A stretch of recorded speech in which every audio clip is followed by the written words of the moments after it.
अब इसमें जो कठिन शब्द हैं, तो मधुकर का मतलब हुआ भंवरा। श्याम यानी कि श्री कृष्ण, हमारे ईश का अर्थ हुआ ईश्वर, प्रभु, स्वामी, जिनको ध्यान धरे और अंतर। ध्यान यानी कि याद करते हैं, ध्यान करते हैं, धर यानी कि धारण किए हैं, उर अंतर, उर का मतलब हृदय, अंतर का मतलब भीतर, हृदय के भीतर।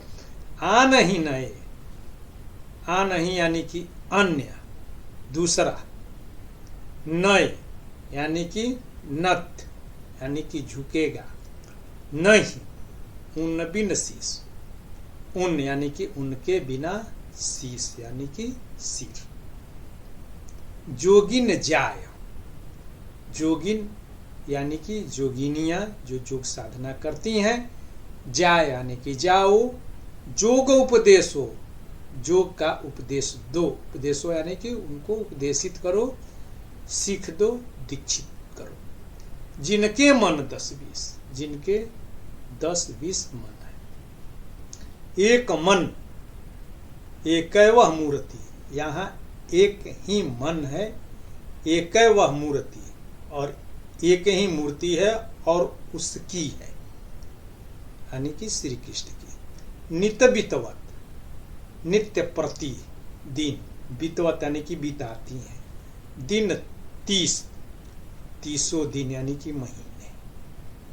काहे निर्गुण जात आप, जान आप, काहे मने क्यों, निर्गुण ज्ञान, जो तुम्हारी जो है जान है या जो ज्ञान है, ज्ञान यानी कि ज्ञान, आपनो अपना, जित तित डारत खीस, जित तित यानी कि इधर उधर, डारत यानी कि फेंकते हो, गिराते हो, डालते हो, खीस यानी कि खिसिया करके, क्रोध, कुपित हो करके। सूरज प्रभु नंद नंदन है, यहाँ पर सूरज, तो इसका एक लाक्षणिक अर्थ भी होगा।